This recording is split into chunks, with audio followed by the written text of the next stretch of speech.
unusual to see active duty troops sent to the streets of an American city. What could these troops do or not do if deployed? Well, that's really the question at this hour. What are they planning to have them do? This is an elite force. These are paratroopers. They are prepared to conduct combat operations in Arctic areas. And of course, that brings up the issue of Greenland right now and the rising tensions there. There are a lot of questions about whether these forces might really actually be deployed to Greenland if the president was to decide to do that. But right now, the thinking is, of course, Minnesota. If you put combat troops on American streets, that is what they are trained to do. That is their expertise. So the question will be, what would be the precise mission, the precise job that they would be given? And would they actually be facing off against American citizens on American streets? Would they be facing off against local civilian law enforcement, the police department there, National Guard troops, if they are put on the streets?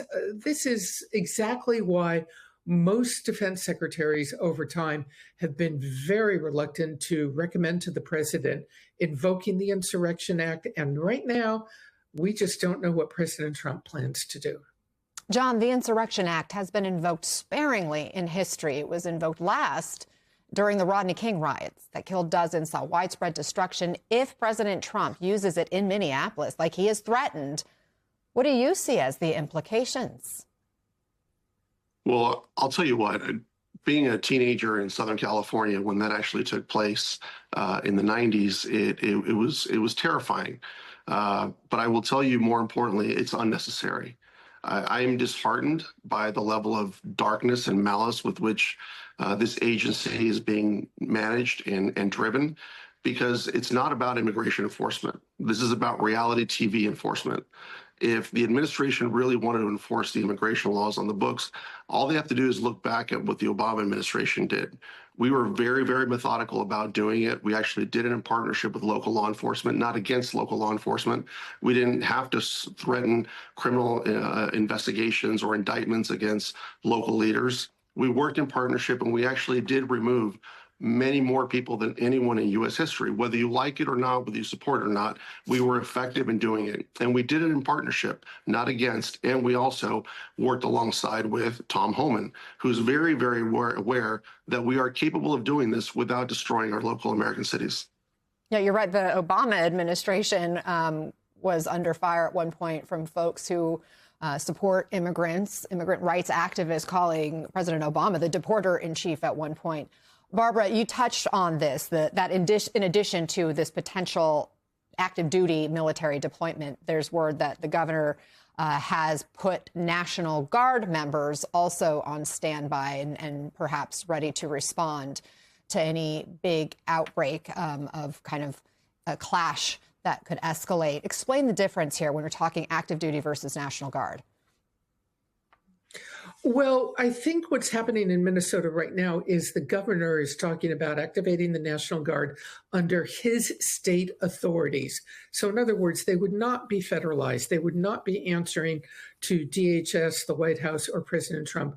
They would be answering to the governor and conduct the operations and support that he orders them to. This would all be written out, if you will, in orders that the National Guard would receive from the governor.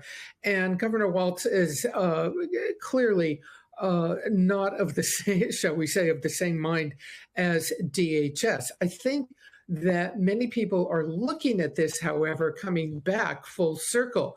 Are you going to have the National Guard, which is aimed at preserving order, supporting civilian law enforcement, and not going against citizens on the streets? Are you going to have them essentially facing off against active duty U.S. military troops if President Trump was to decide to put them on the streets in Minnesota? That would be a very serious matter. I don't even think there's a time when this, in recently at least, when this sort of thing has happened. And Rosa, what more are we learning about this new DOJ investigation into Minnesota Governor Tim Walz and Minneapolis Mayor Jacob Frey? Again, this is according to two people familiar with the matter. What do we know, and what's the reaction? Well, Mayor Frey made the rounds during the Sunday shows yesterday, Anna, and he says that he doesn't know, that he's not aware of the exact allegations that are alleged against him in this alleged criminal probe by the Trump Justice Department. But he believes that it's about him expressing his First Amendment rights, him standing up for his city, speaking out against ICE. And he says that that is something that should worry everyone, not just people here in Minnesota. Now, about that surge of ICE enforcement here in Minneapolis, DHS said over the weekend that this is the largest enforcement action in the agency's history. They wouldn't get into the exact numbers, but Mayor Frey says that there's about 3,000 federal agents in the city. And the other point that he wanted to make was that he says that this is not about safety, that it's not about decreasing crime here in the city and in this state. He says that it's about intimidation. And as for your question on the reaction, he said that he's not going to be intimidated.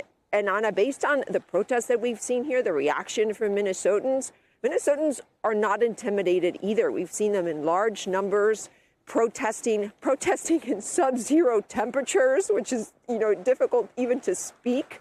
And so people are not being deterred. The protesters that I talked to said that they're angry, they're upset. They feel that their state is being targeted and that they're going to do what they can to express their First Amendment rights against Rosa Flores, thank you so much for bringing us that reporting and standing out in the cold for us all these minutes.